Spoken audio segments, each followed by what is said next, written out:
Welcome to news official to நாளில் கூட உங்களை இந்த வீடியோ மூலமா சந்திக்கல ரொம்ப சந்தோஷப்படுறேன். இன்னைக்கு கூட உங்க மத்தியில் ஒரு சின்ன காரியத்தை உங்களோட கூட ஷேர் பண்ணிக்கலாம். என்ன காரியம் அப்படின்னு பார்த்தீங்கன்னா, நம்ம நிறைய நேரத்தில் என்ன யோசிப்போம் அப்படின்னா, நம்மளை விட யாராவது ஆண்டவருடைய சமூகத்துல இருந்து நன்மைகளை பெற்றுக்கொள்ளும் பொழுது நம்ம என்ன நினைப்போம் அப்படின்னா, சரி நம்ம மட்டும் ஏன் இப்படியே இருக்கிறோம், ஒருவேளை ஆண்டவருக்கு நம்ம பிரியம் இல்லாமல் இருக்கிறோமோ, ஒருவேளை ஆண்டவர் நம்ம மேல பிரியம் இல்லாமல் இருக்கிறாரோ, நம்மளுடைய ஜெபங்கள் அவர்கிட்ட கேட்கறதே இல்லையோ, இப்படின்னு நிறைய நேரத்துல யோசிக்கிறது உண்டு. நிறைய நேரத்துல நம்ம இப்படி சொல்லுகிறது உண்டு. என்ன அப்படின்னா, நம்மளை விட அவங்க ரொம்ப ஆண்டவருக்கு பிரியமானவங்க போல, ஆண்டவர் அவங்க மேல ரொம்ப பிரியமா இருக்கிறார் நம்மளை விட அப்படின்னு சொல்லி இந்த காரியத்தை யோசிக்கிறது உண்டு. ஆனா வசனம் இப்படியா சொல்லுகிறது, அவரிடத்தில் பட்சபாதம் ஏதும் இல்லை அப்படின்னு எபேசியர் 6ஆம் அதிகாரம் 9வது வசனத்துல நம்ம பார்க்கிறோம்.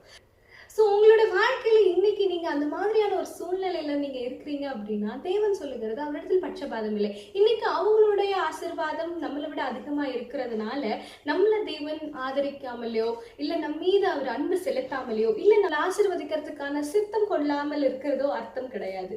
எல்லாமே அவருடைய பிளான் அண்ட் வில்லிங் தான். ஸோ இதனால உங்களுடைய விசுவாசம் குறைச்சல் உண்டாகுமானால் அந்த இடத்துல நீங்க தேவனை மகிமைப்படுத்தக்கூடிய காரியங்கள் எதுவோ அதுல ஃபோக்கஸ்டா இருக்கணும். பொதுவா இந்த காரியம் ஏன் நம்ம யோசிக்கிறோம் சிந்திக்கிறோம் அப்படின்னா, நம்மளுடைய விசுவாச குறைச்சலினால் மாத்திரமே.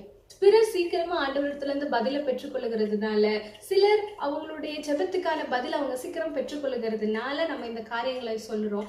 ஆனா அவங்களுடைய விசுவாசம், அவங்களுடைய நம்பிக்கை தேவன் மீது அவங்களுடைய பற்றுதல் வேற.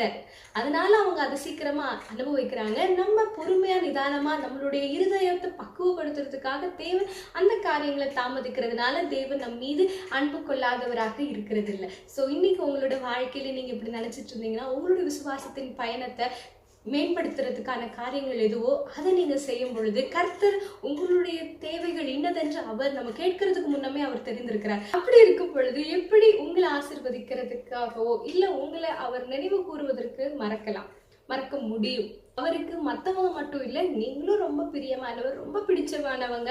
ஸோ அப்படி யோசிக்காம தேவன் எனக்கான நேரத்துல கர்த்தர் தருவார் அப்படின்னு நீங்க விசுவாசித்து உங்களுடைய வாழ்க்கையில இன்னும் தேவனை மகிமைப்படுத்தி கொண்டு இருப்பீர்களானால் கர்த்தர் தாமே பாரபட்சம் இல்லாம அவங்களை விட அதிகமாவே உங்களுக்கு நல்ல ஒரு நன்மையை தருவார். So I hope you all enjoy the video. See you next video. Until bye. This is your Sam Karishma.